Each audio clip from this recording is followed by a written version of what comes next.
अब ये बड़ा एक इम्पॉर्टेंट क्वेश्चन है, अस्सलाम वालेकुम, जो एड्रेस करना बड़ा ज़रूरी है कि XLM XRP का ETF जो है वो लिस्ट हुआ है ऑलरेडी, नैस्डैक को ग्रीन सिग्नल SEC का मिल गया है, तो उसकी वजह से XRP XLM की प्राइस तो पंप नहीं हुई।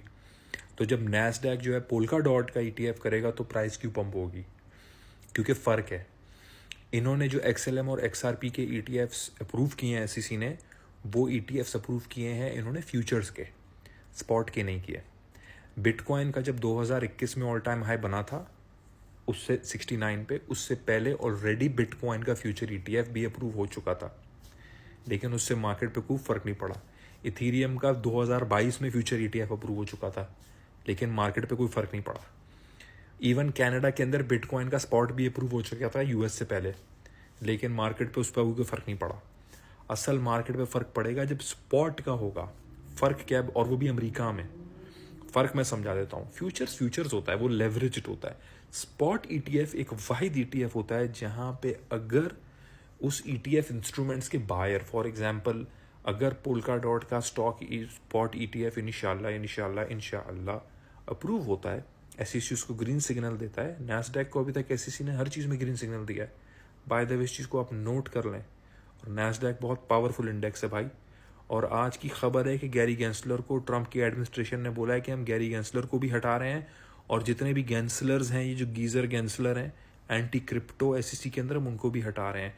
तो रोड क्लियर की जा रही है, टर्बुलेंट फ्री फ्लाइट होने वाली है ये ETFs की। और कितनी मज़े की बात है कि दूर रखा आपको ऑल्ट से और ETFs फाइल करा दिए।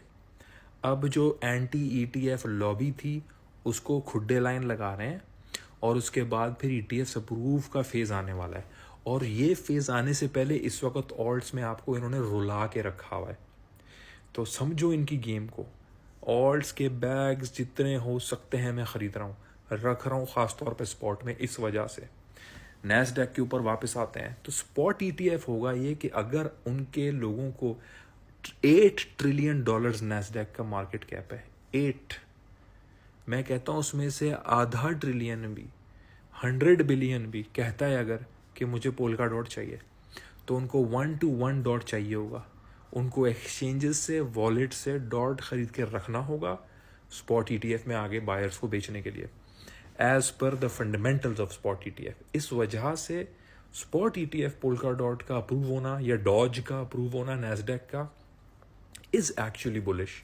बिटकॉइन की प्राइस ने जब पंप लिया और अपना ऑल टाइम हाई बनाया और पिछले साल की भी जब रैली ली है, तो वो जो ब्लैक रॉक और JP मॉर्गन का जो ETF था बिटकॉइन का, जनवरी में जो अप्रूव हुआ 2024 में, उसके बाद बिटकॉइन ने रैली ली है।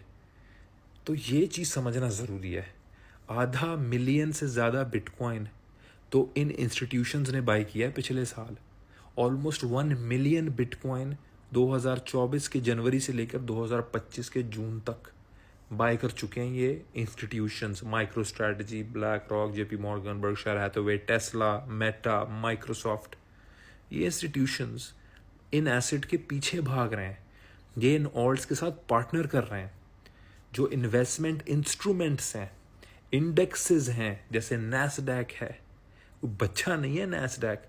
पूरी वॉल स्ट्रीट को उखाड़ पछाड़ कर दे नैस्डैक, पूरी दुनिया की वॉल स्ट्रीट्स को उखाड़ पछाड़ कर दे नैस्डैक।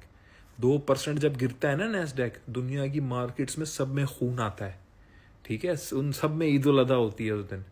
तो ये जो ETF है ये इसलिए स्ट्रॉन्ग है क्योंकि इसकी फंडामेंटल बैकिंग है 1 to 1। और बिटकॉइन का सक्सेसफुल ETF इस वक्त सबसे बड़ी एग्जाम्पल है कि क्रिप्टो की दुनिया के अंदर ETF कितना मकबूल हो सकता है। और याद रखें एक और फन फैक्ट कि जो बिटकॉइन का ETF ब्लैक रॉक ने फाइल करके अप्रूव करवाया है ना, जो इस वक्त चल रहा है, वो इस वक्त का दुनिया का सबसे सक्सेसफुल और सबसे फास्ट ग्रोइंग ETF है when it comes to money being locked into it, when it comes to buying demand. और ये उन्हीं लोगों ने लॉन्च किया दुनिया का fastest selling, fastest, most successful, most highly demand ETF of bitcoin, जो साहब लैरी फिंक उसी से 1 साल पहले, चंद महीने पहले, फॉक्स न्यूज़, CNBC पे बैठ के ये कह रहे थे कि हमारे किसी क्लाइंट को बिटकॉइन नहीं चाहिए। तो प्लीज़ गाइज, अगर आज भी हम आंखें ना खोलें तो फिर अल्लाह ही हाफिज़ है। थैंक यू सो मच, जज़ाकल्लाह।